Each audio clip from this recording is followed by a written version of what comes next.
How about Bill Watts studying under your father? Bill was a cool guy. You know, he was a big, awesome Oklahoma amateur wrestler, redneck. The only thing Bill and I ever really fought about was how to beat somebody up the right way. Mm-hmm. Guy came down and wanted to be a wrestler, so that was my job. Anybody that came down to be a wrestler, my dad would say, "Hey, Mike, come down here," and I had to wrestle him. So, guy came down, I wrestled, I took him down, and Matt burned his elbows and pinned him and let him up, and took him down and let him up, and took him down. Well, shit, Bill was 6'3", 6'4", 300 pounds, and so Bill said, "Get out of there, Graham. Let me show you the way you're supposed to do that." So, okay. So I rolled out of the ring and he walked in, and as a guy walked up to me, just punched him in the mouth. He looked at me and said, "God damn it, that's the way you're supposed to do it." I said, and then he went up to his office. I was hot on his heels chasing behind him. He sat down. I said, "Don't you ever come down in front of somebody that I'm working out with and punch him like that and tell me that's the way you deal with somebody." I said, "I'll deal with them my way. You deal with them your way. But don't ever come down and try to embarrass me in front of some mark and their family about the correct way to beat up somebody." I said, "I'll get it done the way I want to." So, but Bill was, he was a good guy. He was very intense. He wanted to learn. He followed my dad around like a puppy dog. "What about this, Eddie? What about this, Eddie? What about this, Eddie? What about this, Eddie?" And we're just constantly learning and remembering, and then went back to Oklahoma and took over Oklahoma and spread out and was running the Superdome and, did a lot of stuff. So he took what he learned from my dad and used it very wisely. Billy Jack Haynes. Billy, God bless him, he came to Florida and from out of Oregon, and man, he drew a lot of money. He looked good and he could do an interview and all that stuff. But I don't know. I haven't been around him. Last time I was around him was like 93, 94 at WCW, and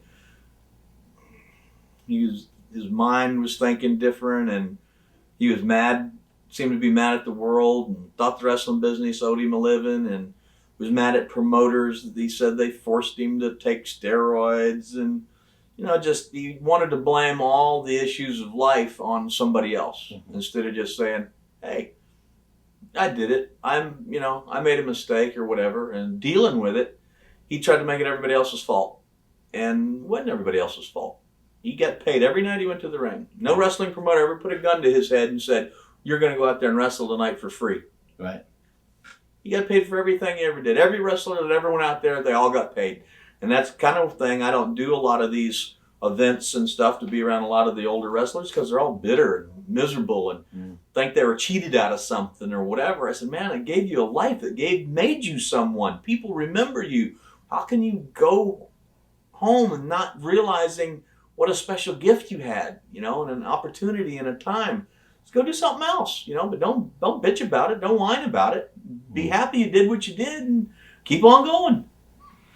Early memories of Magnum TA. I found Magnum. Terry Wayne Allen. Went out to San Antonio, Texas in about 1982.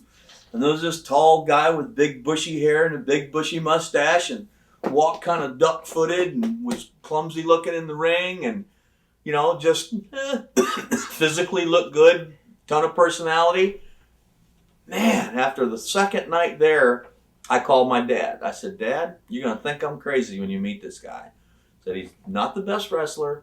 He's young. But every night we go out, every place we go, women are all over him." I mean, like nothing I'd ever seen before. We're used to, ladies and stuff, but they were just all over him. Dad says, "Well, get him to Florida. Tell him to," because my dad and Joe Blanchard were very good friends, and Joe was the promoter. So Dad called Joe and said, "Hey, you doing anything with Terry or whatever?" And Joe said, "No, he just really started, and he's just out here working." So Terry gave his notice and stayed another couple of weeks or whatever, and then came to Florida. But we named him Magnum TA after Magnum on TV, and Dad had him wearing the flower shirts, and my father created Magnum TA.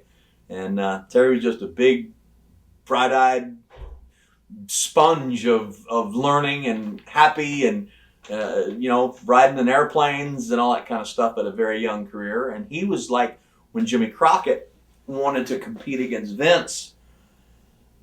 Terry was one of the first, if not the first, to sign a contract. That was unheard of in the wrestling business. We didn't have contracts. If we wanted to go someplace and wrestle, we went and wrestle. If we got ready to leave, we could go in and say, hey, I'm out of here. I'll give you my 2 weeks or 1 week, whatever you want, but I want to go to Carolina, or I want to go to New York, or I want to go over here. And if we did something stupid and the wrestling promoter didn't like it, whatever, he could fire us. So there was, when he signed a contract, it kind of sent ripples through the entire wrestling world. This young guy just signed a contract for like 150, 175,000. I mean, back, huge money. We were all like, holy smokes, it was amazing. And then right after that, he had his car accident. And the rest is history. But he was, he just had that magnetism for other people and with a lot of personality, and he looked good, and he had a good run with Nikita Koloff, and he drew a lot of money. He was very good in the ring. Abdullah the Butcher. Oh gosh, I never wrestled against Abdullah. I watched him wrestle a lot. My style was so different than his. Wrestling promoters wouldn't put a wrestler against a shover, brawler, kind of person, because our styles just were so different. The match would have been horrible. So, but I watched him a lot. I, listened, watched, and Abby, I think he's still wrestling. I think he still works some in Puerto Rico and stuff like that. His style of wrestling, he can do till he dies. He can push and lean, and he's big, and he uses his weight as his advantage to pin you in a corner or to do something. And he's always going to be Abdullah. I mean, there never will be another Abdullah the Butcher, and everybody will always remember him. But he was just had a completely different style than me. Terry Funk. Crazy. Went to a 4th of July party with him on Stanley Blackburn, who was the president of the NWA back years and years ago, and I was probably 12 or 13. Terry was in the reserves, and people are throwing firecrackers and stuff. 4th of July, pop, pop, pop. Terry says, "I'll be right back." He says, "Okay." 30, 40 people at this party, and comes back. He's got 2 hand grenades. He went and broke into the goddamn place where he was in the military and got 2 hand grenades. So this guy had like a 300 or 400 acre farm. We're out in the country. So there's an old building, and Stanley didn't know what Terry had. So Terry goes, he said, "Hey Stanley," he said, "do you mind if I light a firecracker in your building out there?"